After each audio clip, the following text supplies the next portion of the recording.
Hey folks, Fernando doing another video for more survivalists, and yeah, Vladimir Putin is out of his fucking mind. I was just watching this video of his. Yes, this is from the Daily Mail. Of course, we know how these media outlets are, but when you have video, it's kind of hard to argue against what that man is actually saying. So it seems now is our time to get our lands back, smirks Putin.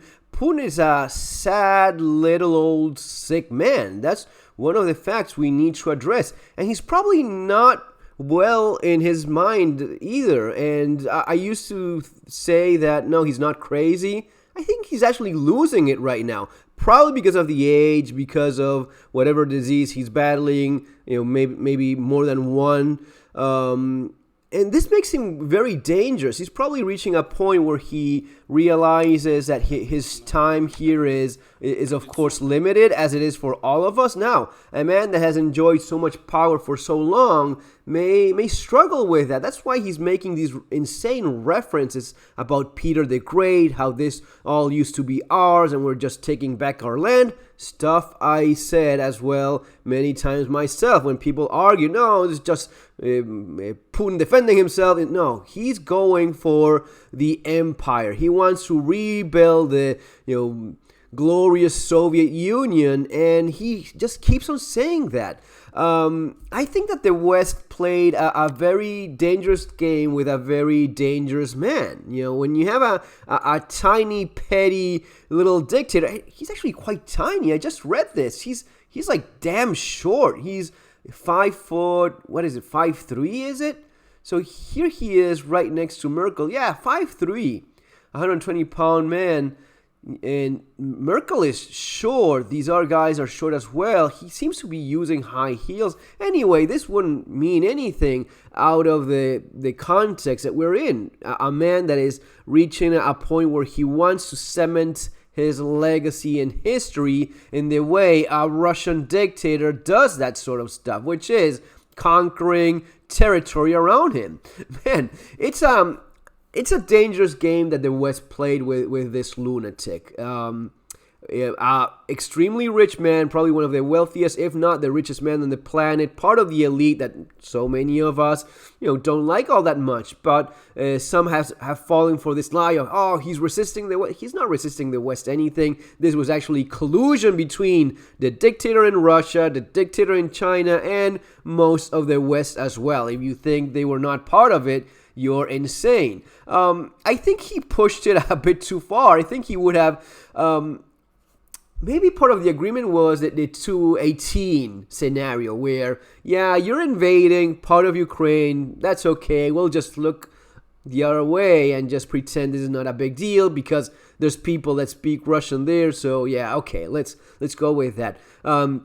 As he kept on pressing and pushing, I think that he went for something that was not so okay with, but still within the cards, within the possibility. Ukraine was always a sacrificial lamb in this mess, and the West is still very much okay with that. You see it in terms of the stupid, senseless, and just a smokescreen of economic sanctions that were there before, did nothing, are here now doing nothing at all. If you want to ruin Russia, you can destroy Russia economically in a matter of days. You cut it off the SWIFT system, you cut it out of the international banking, you refuse it in the United Nations, you just take away everything from it and it just falls apart. It has no way of sustaining itself if the rest of the world turns its back. I guess you don't even have to send a single soldier to Ukraine. You can just ruin the country economically if there's actually the will to do that. The United States has no interest in doing that because it works as a great ally, actually. The military contracts that we all know are being signed thanks to this. This is just empowering the U.S. economy. The U.S. economy, look at the dollar. Look at the Russian currency as well. It's doing better than ever. Russia, United States, doing better than ever economically. Does not mean that the average person in the United States or the average person in Russia is doing well themselves. You guys know, you don't need me to tell you how the economy is doing for the average citizen in U.S. right now. Worst inflation in the last 40 years. prices through the roof, poverty skyrocketing, even though it's pretending this is not happening. But the average guy in Russia is really not all that much better. I actually have the opportunity to interact with a few of these guys. They are not those that have the freedom of expressing themselves. The average guy is not doing well right now in Russia either. But this does not mean that the country itself. This is the same situation like in China. Is China powerful? Is it wealthy as a communist nation? Of course it is. Is this good for a good quality of life for the average Chinese person? Well, that's a different story. This is what he was saying just right now about Peter the Great. Видимо, понимаем, находимся на ВДНХ, такая традиционная площадка, где приходишь к этому осознанию. Notice how he always puts young, good-looking women around him. Петр I, Северную войну, And 21 год. they focus on them. Putin, strong, sexy leader. Со Швецией что-то отторгал. Ничего не отторгал. Он возвращал. Десятилетиями демонстрировались наилучшие достижения нашей страны. Он когда заложил новую столицу, ни одна из стран Европы не признавала эту территорию. So everything belongs to Russia basically because Peter the Great. А там испокон веков наряду с финно-угорскими народами жили славяне. Причем эта территория находилась под контролем российского государства. То же самое и в западном направлении. They always do this in Russia TV. Его первых походах. Чего появились тут? Возвращал и укреплял. Вот что делал. Вот. Ну, судя по всему, на нашу долю тоже выпало возвращать и укреплять. И если мы будем исходить из того, что вот эти базовые ценности составляют основу нашего существования, мы, безусловно, преуспеем в решении задач, которые перед нами стоят. Обмениваться, читать лекции онлайн, я не знаю, дискуссии проводить.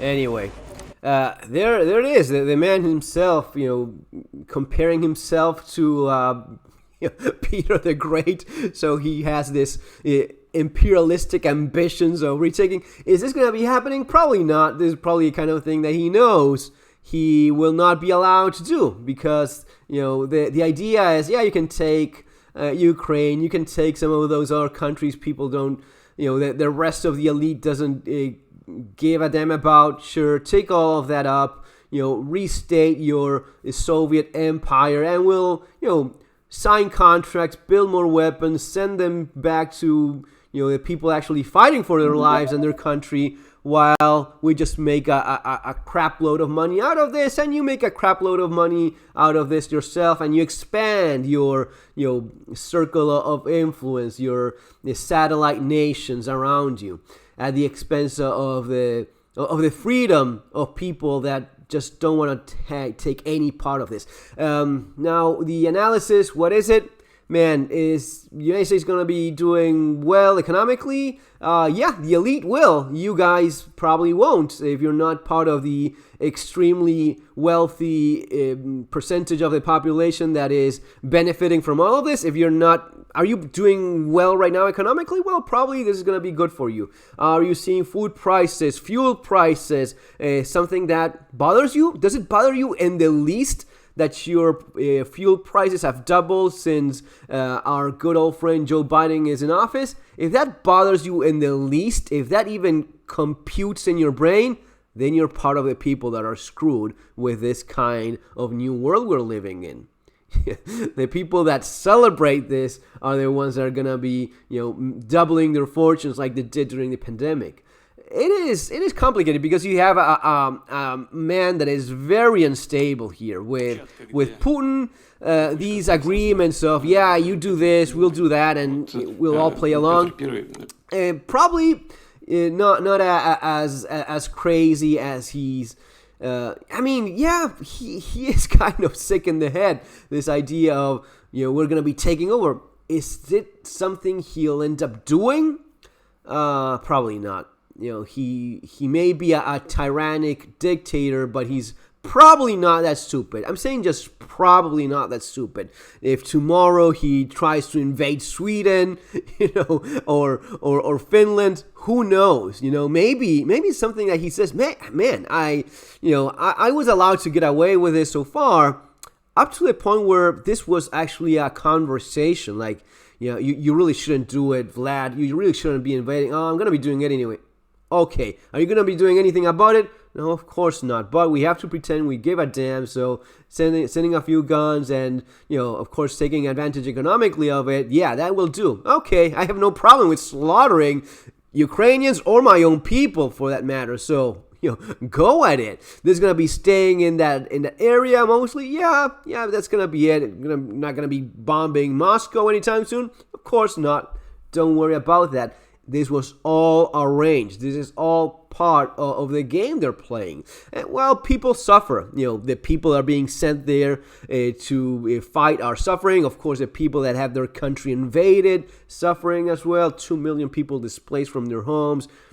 Countless people murdered that we don't even know of. CNN is not reporting any of this for real, just barely mentioning. And any smokescreen that comes along, Johnny Depp, and all of that is always put in front before the horrible mess that's taking place right now in Ukraine. This man will probably not invade Sweden. That would be one of the red lines. No, you can't do that, man. That's kind of that's why you have the non-NATO countries to invade at your pleasure. The rest is off limits. Okay, I'll just say I'm Peter the Great and that I should be invading Sweden, but of course I'm not going to be doing that.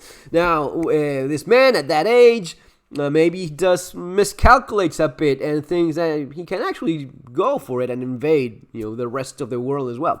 Folks, it has happened before. Tyrants, crazy people have done insane things before, especially when they have been so much, lost in these, delusions of power and empire building.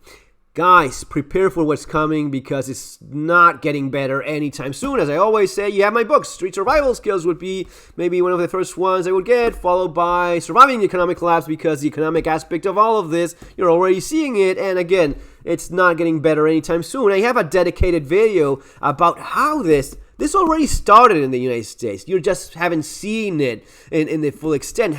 Doesn't happen overnight. This is one of those complex issues that what I've been writing about for so many years and what I been doing all along in my channel. But this kind of thing, it takes years. A country does not fall from one day to the next. There's little milestones. There's little things. Fuel doubling in just a short period of time. Yeah, that would be one of the indicators of, yes, this is pretty bad. The consequences of fuel doubling like it did, you'll see it, months, but mostly years down the road when it spreads through the entire economic system and affects every little thing you buy. That price changes because of that. And the inflation that you're seeing already, again, the poverty that this translates into, you won't see for maybe a year or two more. The social consequences of the poverty, it's going to be even further down the road. But again, you're already seeing lots of these things. So guys, be ready, be prepared, adapt to the new world that we're being handed, and see you on our next video. Take care.